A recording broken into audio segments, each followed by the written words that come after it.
할렐루야. 오늘 2부 예배에 이 자리에 오신 여러분 모두를 주의 이름으로 축복합니다. 여러분의 영혼이 잘 된 것처럼 범사가 잘 되고 강건한 주의 은혜가 있기를 바랍니다. 아솔랭크라고 하는 사업가가 있었는데요, 사업을 하다 보면 참 이런 일 저런 일 걱정할 것들이 참 많죠. 사업에 대한 고민과 걱정 때문에 이 아솔랭크도 늘 삶이 찌들렸어요. 불확실한 미래 때문에 늘 불안하고 초조하고 시간에 쫓기는 삶을 살았습니다. 그러던 어느 날 그에게 문득 이런 지혜가 떠올랐어요. 이렇게 염려와 걱정으로 매일 불안하게 사느니 차라리 일주일 중 하루만 염려하는 날로 정해놓고 다른 날은 좀 자유하고 싶다라고 하는 생각이 들었어요. 그래서 그는 신중히 생각한 끝에 수요일을 이 염려와 걱정 몰아서 하는 날로 정했습니다. 그리고 일주일 동안 생활하면서는요, 걱정해야 될 일, 염려해야 될 거리가 있으면 메모지에 적어서는 그 염려 상자에다가 넣어놨어요. 그리고 이제 수요일이 되면 그 염려 상자를 열어서 그 안에 있는 메모들을 하나하나 떠들러 봤던 거죠. 그런데 이 아솔랭크는 이 상자를 정리하면서 놀라운 일 하나를 발견했습니다. 메모지를 써 넣을 때까지만 해도요, 정말 세상이 어떻게 될 것만 같은 그런 큰 염려거리였거든요. 근데 수요일 날 막상 상자를 열고 그 메모지를 보다 보니까 지금은 별로 대수롭지 않은 일로 되어 있는 거예요. 그래서 이 아솔랭크는 그 이후 계속해서 수요일 날만 염려하는 날로 정하고 나머지 날은 주님 모릅니다 하고 넣어뒀다는 거죠. 이 아솔랭크의 염려 상자 이야기는요, 우리에게 중요한 메시지를 전해줍니다. 그것은 우리의 삶 속에서 염려할 필요가 없다는 거예요. 염려할 필요가 없는데 우리는 마치 그물에 걸린 물고기처럼 염려의 그물에 걸려서 헤어나지를 못해요. 특별히 현대인들은 이 염려에 시달리면서 이 세상을 정신없이 살아가지요. 현대 문명이 발달하면 발달할수록 오히려 더 이 염려의 비중이 커지고요, 그로 인해서 육체의 질병으로 이제 변화되는 그런 상황까지 이르기도 합니다. 바로 이러한 시대의 오늘 이 말씀은 우리의 영혼을 일으켜 세우시는 하나님의 음성이 될 거라고 믿습니다. 오늘 이 본문은 염려라고 하는 단어를 6번이나 반복해서 말씀하고 있어요.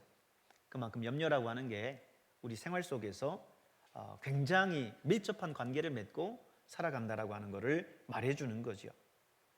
그런데 우리는 이 염려에 대해서 생각할 때 두 가지 중요한 내용을 기억할 필요가 있습니다. 하나는 이 내용은, 이 염려라고 하는 것은요, 불필요하다는 거예요. 내용은 불필요하다는, 전혀 필요 없는 것인데도 불구하고 많은 사람들이 이 염려의 노예가 돼서 기쁨을 잃고 목적 없이 살아갑니다. 예수님께서는 오늘 우리에게 뭐라고 말씀하십니까? 오늘 염려하지 말라 이렇게 말씀하세요. 27절의 말씀을 보십시오. 너희 중에 누가 염려함으로 그 키를 한 자라도 더할 수 있겠느냐? 염려함으로 키를 한 자라도 더할 수 있겠느냐? 이렇게 말씀하세요.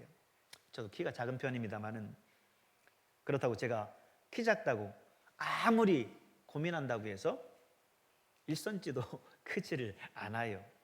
만약 1cm가 아니라 1mm만 큰다고 해도 저는 하룻밤 새면서라도 걱정을 할 것 같아요. 근데 아무리 걱정해도 1mm는 커녕 0.1mm도 자라지 않습니다. 오히려 그 걱정과 염려 때문에 우리 몸이 더 쇠약해지고 오히려 그것 때문에 더 작아질 수도 있어요. 근데 오늘 27절에 있는 말씀을 또 잘 주의 깊게 보면요, 거기에 너희 그 키를 한 자라도 더할 수 있겠느냐라고 하는 말씀에 키에 보면 각주가 붙어 있어요. 그죠? 6번하고 이렇게 각주가 붙어 있잖아요. 거기에 보면 밑에 이 키라는 말 대신 목숨으로도 번역될 수 있음을 이야기를 합니다. 목숨도 마찬가지예요. 우리가 염려한다고 해서 우리 목숨이 더 연장되는 거 아니잖아요. 우리가 오히려 염려하고 걱정하고 근심하면요, 목숨이 연장되는 것이 아니라 목숨이 더 줄어들 수도 있어요. 그러므로 염려는 우리에게 있어서 전혀 무가치하고 무익한 개념입니다. 그런데도 우리는 이 염려에 시달리면서 사로잡혀서 그냥 어둠 가운데 살아갈 때가 많습니다. 염려를 생각할 때 두 번째 중요한 내용 하나는, 이 염려는요, 해롭다는 거예요. 해롭다는 겁니다. 그 까닭은 염려가 사람을 무력하게 만들기 때문입니다. 그래서 어느 심리학자는요, 그 논문에서 이 염려를 느린 형태의 자살이다라고까지 표현을 했어요. 느린 형태의 자살이다. 왜요? 염려는 내가 하는 거잖아요. 누가 하라고 해서 하는 게 아닌데 내가 염려하고 걱정하고 근심하다 보니 그게 나를 계속해서 해롭게 하고 결국은 내 건강에 좋지 않게 되고, 그게 바로 느린 형태의 자살이라고 하는 거죠. 느리게 서서히 사람을 죽인다는 뜻입니다. 우리 주변에는 지나치게 염려함으로 인해서 자신의 건강을 해치고 수명을 단축시키는 사람들이 많습니다. 염려가 얼마나 해로운가는 여러분 임상 실험을 통하지 않고서도 의학적으로 증명된 사례들이 많이 있죠. 신경성 두통, 이게 무슨 다른 게 아니에요. 걱정과 염려 때문입니다. 신경성 위염, 이런 것들도 마찬가지죠. 이런 시민성 질환들이 최근 눈에 띄게 증가한 것도 그 하나의 실례입니다. 우리말에 염려라는 이 헬라어는요, 메리무나라고 하는 말인데 영어로는 worry라는 단어를 사용합니다.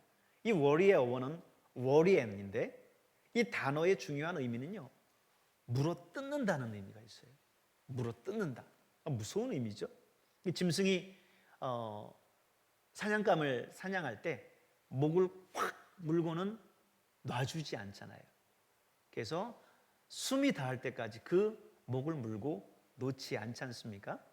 이렇게 짐승이 이빨로 목을 확 물어 질식시켜서 죽인다라고 하는 그 의미가 이 worry에 담겨져 있어요. 질식해 죽인다, 숨을 막는다, 목을 물어 뜯어 죽인다, 이 끔찍한 의미가 이 단어 속에 내포되어 있습니다. 사실이 그래요. 이 염려라고 하는 것은요, 사람의 피를 말려요. 그냥 하루 종일 계속해서 끝없이 그 생각만에 사로잡히고요, 잠도 못 이루면서 사람을 그냥 질식시키는 겁니다. 그래서 걱정과 염려로 가득 차면요, 숨도 잘 안 쉬어져요. 그래서 호흡하기가 쉽지 않은 때가 많습니다. 이렇게 염려는 결국 사람을 죽음으로 몰고 가요. 특별히 이 염려는 우리를 영적으로 무력하게 만듭니다. 21장 34절에 보면 누가복음에요, 이런 말씀이 있어요. 너희는 스스로 조심하라. 그렇지 않으면 방탕함과 술 취함과 생활의 염려로 마음이 둔해진다 그랬습니다. 둔해진다. 이 둔해진다라고 하는 이 말은요, 감각을 잃어버린다라고 하는 뜻이에요. 영적으로 그 감각을 상실하고 무기력하게 만든다는 겁니다. 이건 너무나 무서운 일이에요. 이 걱정과 염려는 우리를 영적으로 감각을 잃게 만들어서 하나님에 대해서 내가 내 감각이 딱 서 있어야 되는데 그렇지 못하도록 만든다는 거지요. 염려는 이렇게 영혼의 기능을 마비시킵니다. 지나치게 염려하다 보면 영적으로 무력해지고 심한 경우에는 치명적인 그런 위험에 빠질 수도 있어요. 옛날 집에서 쥐들이 많아서 고양이를 키웠잖아요. 근데 그 고양이가 쥐를 사냥하는 것을 보면 딱 쥐를 잡고 놓지 않죠. 그러면 쥐가 거기에서 한참을 있다가 그냥 숨이 끊어지는데 그때까지 가만히 있습니다. 영적인 부분도 마찬가지입니다. 사단이 우리에게 가져다 주는 이 영적인 걱정과 근심과 염려로 인해서 우리가 숨이 막히는 거죠. 그래서 거기에서 기력을 다할 때도 있어요. 뭐 신앙의 경력이 많고 무슨 교회에 열심히 봉사했다라고 해서 여기서 예외가 아니에요. 그냥 염려에 사로잡혀서 전전긍긍하다 보면 결국은 영적으로 무력해질 수밖에 없습니다. 그렇다면 여러분, 왜 대부분의 사람들이 이 필요 없는 염려를 그렇게 하고 살까요? 왜 이렇게 그 염려 속에서 벗어나지를 못하는 걸까요?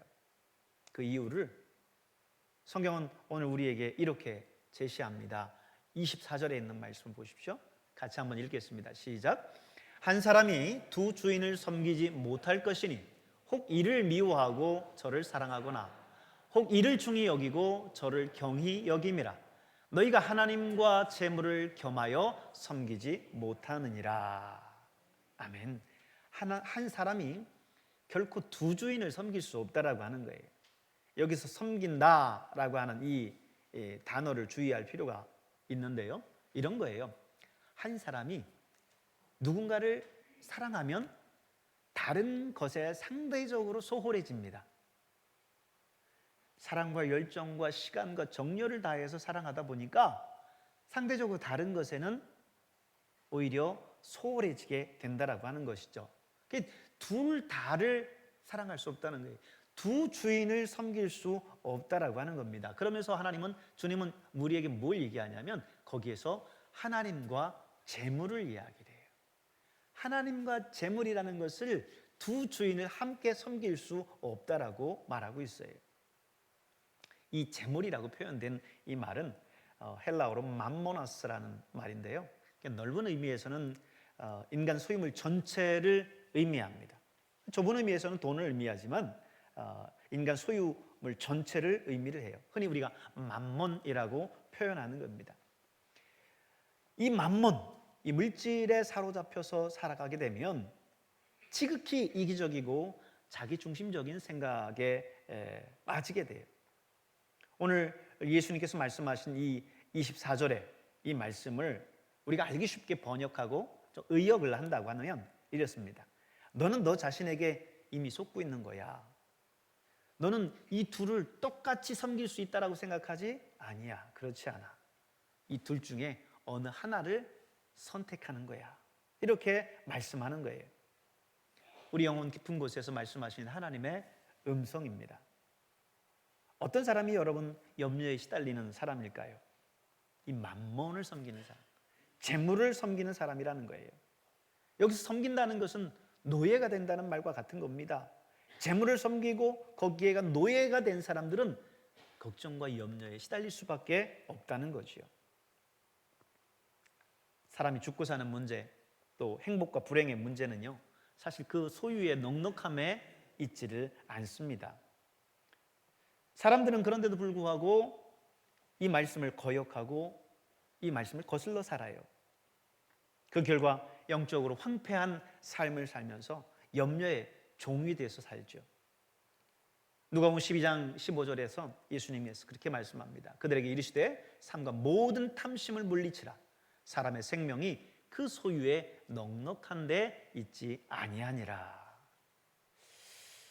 이 하나님께서 자기 자녀들이 염려의 노예가 되는 것을 결단코 원치 아니하십니다.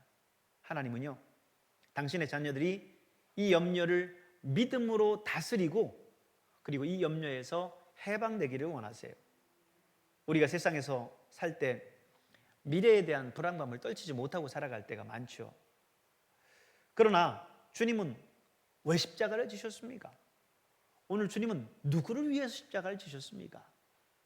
주님은 오늘 이 죄의 짐, 이 세상의 짐을 지고 허덕이고 있는 저와 여러분을 위해서 십자가를 지셨다는 사실을 기억하시길 바랍니다.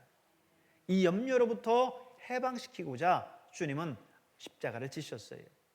우리는 이 사실을 망각하기 때문에 그렇기 때문에 염려의 노예가 되고 마는 겁니다. 세상 사람들은 기독교인들을 볼 때 뭐 기독교인이나 세상 사람들이나 뭐가 달라 이렇게 이야기할 수 있어요. 근데 사실 많이 다릅니다. 예를 들어서 요즘 애완견들을 많이 키우잖아요. 그래서 애완견들을 산책시키는데 주인 2명이 각각의 개를 끌고 산책을 나왔어요. 그래서 쫄랑쫄랑 열심히 주인을 개가 쫓아가지요. 그래서 왔다 갔다 하다 보면 다른 사람이 볼 때에는 어느 개가 어느 사람의 것인지를 알 수가 없어요. 근데 언제 알 수 있습니까?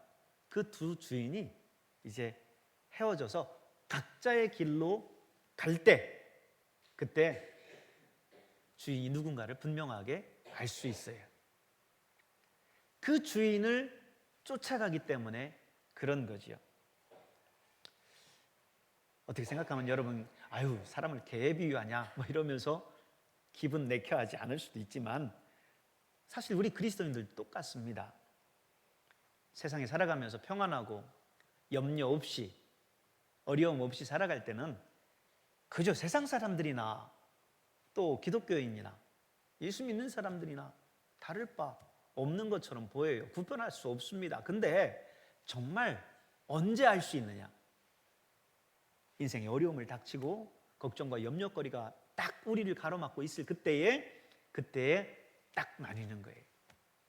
세상 사람들은 걱정과 염려에 사로잡혀서 거기에 요동하고 있지만, 우리 그리스도인들은 그 주인이신 하나님 앞에 모든 것을 맡기고 그 걱정과 염려를 주님 앞에 맡기고 오히려 의연하게 살아갑니다. 그게 바로 그리스도인이에요. 왜? 우리의 하나님은 이 온 세상을 창조하신 하나님인 것을 믿기 때문에, 그분이 내 아버지라고 하는 것을 믿기 때문에 하나님을 섬기는 우리들은 이 걱정과 염려를 만난다 할지라도 세상 사람들과 같이 그렇게 걱정하고 염려하지 않아요. 주님께 그것을 맡깁니다. 마태복음 6장 오늘 읽은 본문의 25절의 말씀을 보세요. 우리 같이 한번 읽어볼까요? 시작. 그러므로 내가 너희에게 이르노니 목숨을 위하여 무엇을 먹을까? 무엇을 마실까? 몸을 위하여 무엇을 입을까? 염려하지 말라. 목숨이 음식보다 중하지 아니하며 몸이 의복보다 중하지 아니하냐 그럽니다. 여러분, 오늘 걱정과 염려하지 말라는 주님의 이 말씀을 우리의 가슴 속에 새길 필요가 있어요. 우리의 재물, 결국 우리가 이 세상을 떠날 때 가져가는 것 아니잖아요. 그죠? 우리의 목숨보다 뭐가 그리 더 중요하겠습니까? 걱정하고 염려하면 그것이 결국 우리에게 화가 되고 우리에게 해가 될 텐데, 그 모든 것들을 우리의 아버지이신 하나님 앞에 맡길 수 있는 여러분 될 수 있길 바랍니다. 하나님께 맡기면 내 아버지이신 하나님께서 그 모든 것들을 해결해 주시고 함께해 주실 줄로 믿습니다. 오늘 저와 여러분이 이 시간 그 하나님을 믿고 염려하지 말라는 거예요. 무엇을 먹을까? 무엇을 마실까? 무엇을 입을까? 염려하지 말라는 것입니다. 여러분, 이 말씀을 듣는 1차적인 이 말씀의 대상자가 누구냐면요, 당시 예수님을 따랐었던 제자들입니다. 예수님이 지금 그들에게 하신 말씀을 보면 이런 거예요. 너희가 나를 따른다고 하는데 너희가 나를 따르면서 두 주인을 섬길 수 없어. 너희가 나를 따른다고 하면 세상과 그리고 재물을 그리고 하나님과 함께 섬길 수 있는 게 아니야 라고 우리에게 말씀해 주고 있는 것입니다. 여러분, 그러므로 오늘 우리는 이 예수님의 말씀을 기억하면서 염려하지 말고 그 염려를 주님 앞에 오히려 맡기고 나아가는 여러분 될 수 있길 바랍니다. 사도 바울은요, 복음을 전하면서 인생에 참 많은 그런 어려움들을 겪었었습니다. 복음 전하면서 그가 모든 것들이 다 풍요롭게 채워진 가운데 그 일들을 한 것은 아니에요. 어려울 때도 있었고 힘들 때도 많았습니다. 그런데 그때마다 사도 바울이 고백하는 고백이 있어요. 빌립보 4장 19절에 있는 말씀이죠. 우리 같이 한번 읽어볼까요? 시작. 나의 하나님이 그리스도 예수 안에서 영광 가운데 그 풍성한 대로 너희 모든 쓸 것을 채우시리라. 아멘. 그렇습니다.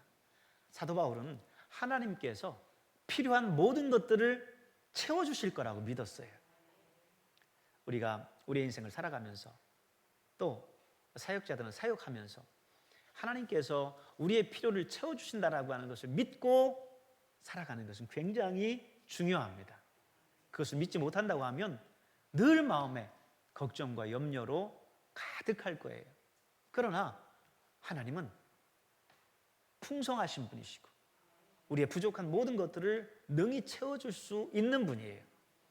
그렇기 때문에 우리가 염려하지 말고 그분께 맡기라고 주님은 우리에게 말씀하고 있는 겁니다.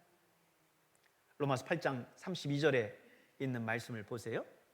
같이 읽습니다. 자기 아들을 아끼지 아니하시고 우리 모든 사람을 위하여 내주신 이가 어찌 그 아들과 함께 모든 것을 우리에게 주시지 아니하겠느냐. 여러분, 하나님은요 우리를 위해서 당신의 외아들이신 예수님을 주셨어요. 그것도 죽음에 내어 주셨습니다. 그렇게까지 우리를 아끼고 사랑하신 하나님이 무엇을 더 아끼시겠습니까? 우리에게 더 풍성하게 그것을 채워주시지 않겠습니까? 우리가 이 사실을 믿는다면 걱정과 염려에서 해방될 수 있어요. 걱정과 염려의 그 노예에서 해방될 수 있습니다. 윌 버시 체프만이라고 하는 사람이 쓴 감동적인 스토리 하나가 있는데 이게 픽션인지 넌픽션인지는 잘 모르겠어요. 근데 흔히 많이 사용하는 예화예요. 어떤 거지가 길을 가다가 노신사 하나를 만났습니다. 그래서 그 신사에게 구걸을 하는 거죠. 선생님, 저한테 10센트만 좀 적선해 주십시오. 그렇게 이야기하고는 뭔가 느낌이 이상해요. 그래서 거지가 노신사의 얼굴을 쳐다봤습니다. 근데 깜짝 놀란 거예요. 알고 보니 그의 아버지였던 겁니다. 노신사는 거지의 그 모습을 보고 비로소 나중에 또 그 거지가 자신의 아들이라고 하는 것을 알아차렸어요. 아니, 네가 어찌 여기 있느냐? 내가 얼마나 너를 찾았는지 아느냐? 18년 동안이나 미친 듯이 너를 찾아다녔는데 드디어 오늘 너를 만나는구나. 나에게 10센트를 달라고? 아니야 아들아, 내가 가진 모든 것이 다 내 것이야. 이렇게 말하면서 그 아들을 끌어안고 감격의 눈물을 흘리면서 아들과 함께 집으로 돌아왔습니다. 여러분, 우리 하나님은 이 노신사보다도 더 자비와 긍휼이 풍성하신 분이에요. 이 노신사보다도 더 풍부한 이 땅의 모든 만물이 다 주님의 것입니다. 그러므로 여러분, 이 하나님을, 천지 만물의 주인이신 이 하나님을 철저히 신뢰하실 수 있길 바랍니다. 하나님을 전적으로 신뢰하는 사람들은 두 가지 확신이 있어요. 첫째는 창조주 하나님께서 당신이 창조하신 생명체를 친히 책임지시고 기르신다라고 하는 확신입니다. 하나님께서 모든 생명체를 기르신다는 거죠. 마태복음 6장 26절에 있는 말씀을 볼까요? 6장 26절 같이 읽습니다. 공중의 새를 보라. 심지도 않고 거두지도 않고 창고에 모아 들이지도 아니하되 너희 하늘 아버지께서 기르시나니 너희는 이것들보다 귀하지 아니하냐. 공중의 새를 보라는 거예요. 공중의 새를 보라는 거예요. 그 공중의 새를 하나님께서 먹이시고, 그리고 또 밖에 들에 핀 백합화를 봐도 하나님께서 다 입히시는데 하나님께서 너희를 먹이고 입히시지 않겠느냐라는 겁니다. 아니, 참새 한 마리도, 들에 핀 백합화 한 송이도 주님께서 당신의 주권 아래 이렇게 기르시고 입히시는데 하물며 인간이겠느냐는 거예요. 하물며 하나님의 형상에 따라 창조한 인간이겠냐는 거죠. 하물며 하나님의 자녀인 우리이겠냐는 것입니다. 종교개혁가인 마틴 루터가 자기에게 있어서 가장 위대한 설교자는 자신의 집 거실 세장 속에 있는 로빈이라고 하는 새라고 말했어요. 그 이유가 뭔지 아십니까? 루터는 저녁 식사가 끝나면요, 항상 습관적으로 이 로빈 새에게 먹이를 줬습니다. 이 로빈은 언제나 그 시간이 되면 루터가 나타나기를 기다려요. 루터가 다가가면 새는 좋아서 퍼드득거리면서 장대 위로 날아와서 앉습니다. 그리고 루터가 던져주는 먹이를 정신없이 받아 먹다가 배가 고르면 다시 지 자리로 돌아가요. 그리고는 한참 동안을 지저귀고 노래를 부르다가 어느새 날갯죽지에 자기 고개를 머리를 쳐박고는 새근새근 잠이 들어요. 한 번은 루터가 여러 가지 교황청의 그런 권위와 핍박 속에 지치고 걱정과 근심으로 잠을 이루지 못하고 있다가 이 로빈을 보고 깊은 깨달음을 얻었어요. 그래, 내가 이렇게 늘 이 로빈에게 먹이를 주는 것처럼 하나님은 나를 지키시고 보호하신다. 나를 먹이시고 입히신다. 하물며 미물인 이 새조차도 저렇게 평안하게 깊이 잠이 드는데 왜 나는 이렇게 방황하고 있단 말인가? 천지 만물의 주인이신 그 하나님이 나의 하나님이 되시는데 나는 저 새보다 훨씬 더 귀한 존재인데 어찌 내가 이렇게 걱정하고 근심하고 있단 말인가 생각하고는 모든 근심에서 벗어나서 깊이 잠이 들 수 있었다는 거예요. 그래서 이 루터가 자기의 가장 위대한 설교자는 이 로빈이라고 하는 새였다라고 이야기를 한 거죠. 그렇습니다. 하나님은 이 세상의 모든 생물체를 기르십니다. 그런데 여러분, 하물며 우리겠습니까? 걱정하지 마십시오. 염려하지 마십시오. 하나님께서는 당신의 사랑하는 자녀들을 각별하게 돌보시고 함께 해주세요. 우리가 하나님을 전적으로 신뢰하게 되면 두 번째 확신을 가질 수 있는 게 하나님께서는 이 세상에서 그 어떤 것보다도 사람이 가장 귀한 존재라고 말씀하세요. 그렇죠? 창세기 기사를 보면요, 우리는 그걸 너무나 잘 알 수 있습니다. 하나님은 세상의 모든 것들을 다 창조해 놓으시고 마지막에 우리 인간을 창조합니다. 그리고 하나님께서 창조해 놓은 그 세상에 우리 인간을 딱 갖다 놓고 그곳에 살게 주셨어요. 그리고 인간을 만들 때 당신의 형상에 따라 창조하셨습니다. 이 세상에 있는 생명체들도 하나님께서 그렇게 아끼시고 또 먹이시고 입히시는데, 공중의 새도 하나님이 먹이시고 들에 핀 백합화도 하나님이 저렇게 아름답게 입히시는데 하물며 우리이겠습니까? 하나님은 오늘 저와 여러분을 기억하시고 함께 하신다는 사실을 기억하시면서 여러분의 모든 염려 다 내려놓을 수 있기를 바랍니다. 우리는 우리의 삶 속에서 염려와 걱정보다 오히려 주님의 나라와 주님의 의를 구할 수 있어야 돼요. 오늘 33절에 있는 말씀을 보십시오. 같이 읽습니다. 그런즉 너희는 먼저 그의 나라와 그의 의를 구하라. 그리하면 이 모든 것을 너희에게 더하시리라. 아멘. 그의 나라와 그의 의를 구하라는 거예요. 세상을 구하지 말고 하나님만을 구하라는 것입니다. 세상 것의 행복을 찾는 것이 아니라 하나님을 섬기면서 행복을 찾으라는 것입니다. 그것이 바로 그의 나라와 그의 의를 구하라고 하는 뜻이에요. 하나님의 자녀는 염려하고 걱정하는 대신에 오히려 하나님 앞에 나아가 기도하고 간구해요. 그 모든 것을 하나님 앞에 의탁하고 하나님께서 채우실 것을 확신하고 미리 감사하면서 하나님 앞에 나아가는 것입니다.